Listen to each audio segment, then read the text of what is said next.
First up, breaking down Robert Whittaker versus Darren Till is the legend Chris Lights Out Lytle. This is a tough fight, Robert Whittaker versus Till, because Whittaker hadn't fought in a while. I'm going to go with him. Till coming up in a weight class. I'm not sure if he's filled out for that body or for that weight class yet. Whittaker was just such a dominant force when he was able to be in there and fighting.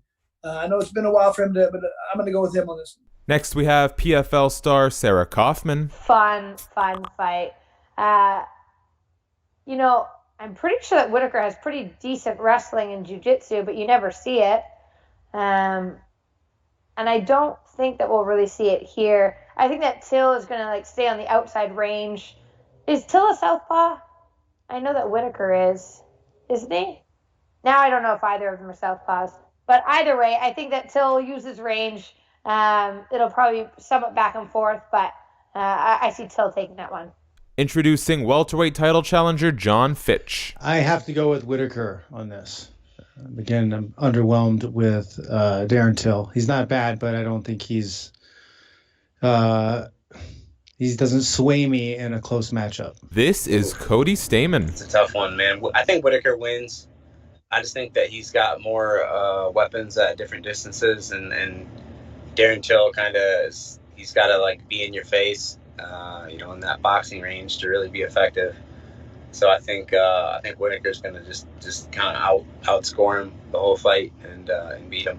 Next, we have middleweight prospect Brendan Allen. Hopefully Whittaker, because I don't like Darren Till, but I also think Whittaker's experience and explosiveness will help as well. Now introducing Khama Worthy. I think Whittaker wins that.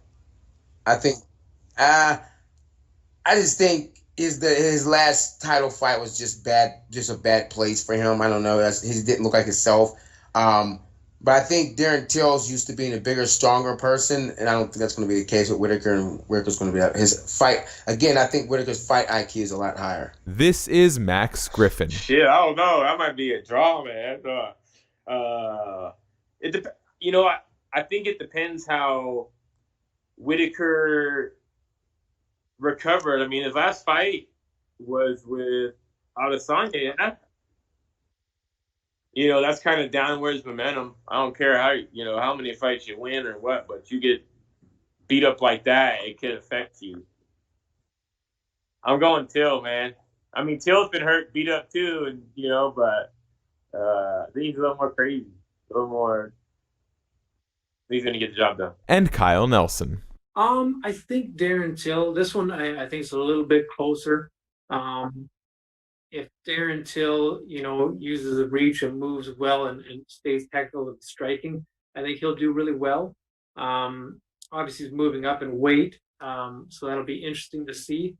But I think he's just got a little more technical striking. So I think he's going to win. Now breaking down Dan Ige versus Calvin Kattar is Khama Worthy. That's a coin toss, man, because they both fight very smart. Even though I think Ige lost his last fight, so I think he's coming off a loss, because I think Barbosa gave him that fight. Ige, I like him a lot, but I thought he lost that fight. I thought he lost every round.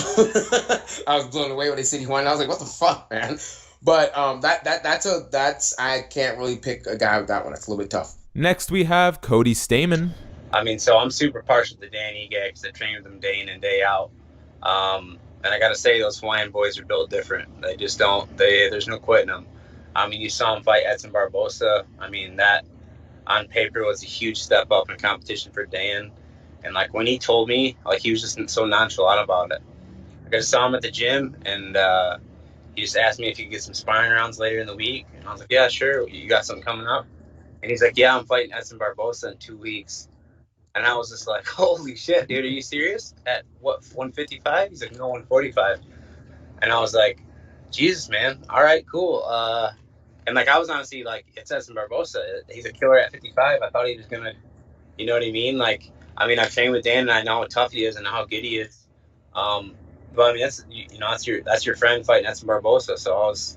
And then I watched him go out there, and I'm like, shit, Dan can hold his own. He's a bad dude. He's a different dude in the cage than he is in the gym. So I'll definitely take Dan Ige in this matchup, just because, Calvin Kattar's a slow starter, and Dan comes out hot and never really lets off the gas pedal. And he's got a little more time to prepare this time. So, and I've been seeing him in the gym. He looks awesome. Say hello again to Jon Fitch. Kattar versus Ige. Oh, I'm leaning towards Kattar on that one.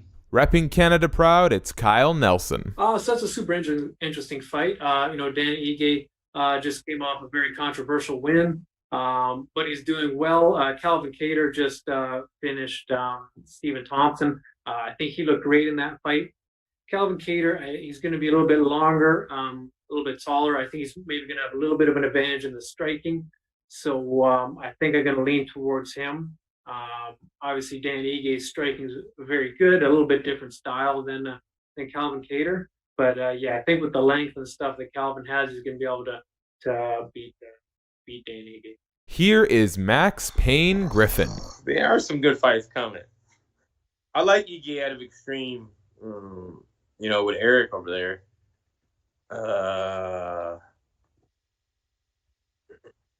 But Calvin Kattar's a beast, dog. I think it's length. I think his length and his boxing will get the job done, is what I think. I think his range, he's more slick. I think he'll get the job done. And Brendan Allen. Ige. I like how he fights, too. He's tough, and he's gritty. Just like Kattar. But, I don't know, man. He's got that Hawaiian in him. He's probably got a thick skull, so he'd probably take a good shot. But I just think Ige. Plus, I think First up, breaking down Benavidez versus Figueiredo 2 is Josh Emmett. That's a tough fight too. It's like I feel like I could see any guy winning. You know what I mean? Like Figueiredo is definitely the bigger, more powerful guy. He's a huge flyweight. And then Benavidez is so well rounded. He definitely has a lot higher output, things like that. And the fight was going his way until he got caught with that big shot after the headbutt. So it's like, I could see, Figueiredo just having the power advantage on the feet if he lands a big shot again. Otherwise, I could see Benavidez just kind of, doing what he does best and just kind of, outworking his opponents. One last time, let's go to Jon Fitch. I am going to go with I'll go with Benavidez. And here is Sarah Kaufman. Yeah, I mean, it's too bad that how do you say Figueiredo? Perfect. It's too bad Figueiredo missed weight on their first fight because it really sullied the division and the fact that it was for a title. And then he won, which made it even worse. I love Benavidez. I'm always rooting for him. He's always he's had so many title opportunities and just not quite made it. So I really hope that he's able to come back and make some adjustments and that it's for the title because both of them make weight and that he's able to come up with the win. A perfect 2-0 inside the octagon. It's Khama Worthy. Unfortunately, everyone's gonna hate me, but I think it's gonna be just like the first one. I think he'll make weight, but I think it'll be like the first one. Here with the three-peat is Brendan Allen. Ooh, I'm gonna have to say Figueiredo, or however you say his name. Yeah, I think we're gonna.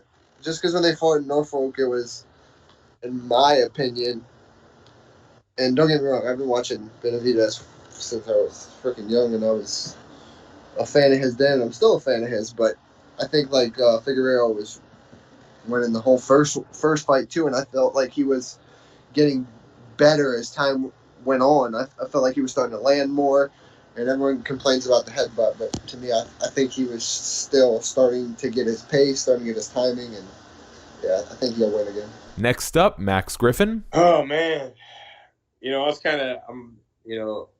I like both guys. I'm friends with both guys. I've been seeing little Benavidez a lot, little Joe. That's the homie, man. So to see him lose like that last time was, I hate that,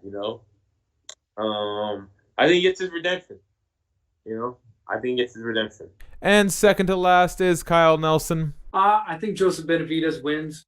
I think it's a fight that he wins, 9 times out of 10. The last fight, Figueiredo came in overweight, and then I think there was a bit of a headbutt before the finish that I think might have altered the outcome. So I think with this fight coming up, I think Joseph Benavidez is going to be able to win. And let's wrap things up with Cody Stamann. Yeah, another guy I train with every day. Joe is a really, really, really tough dude to beat. Real tricky. He's got a lot of stuff that he's super good at. He shows up to fight every time. And I think he's been extra hungry since that last one. I felt like that fight was going his way until the headbutt. Once the headbutt happened, then everything changed.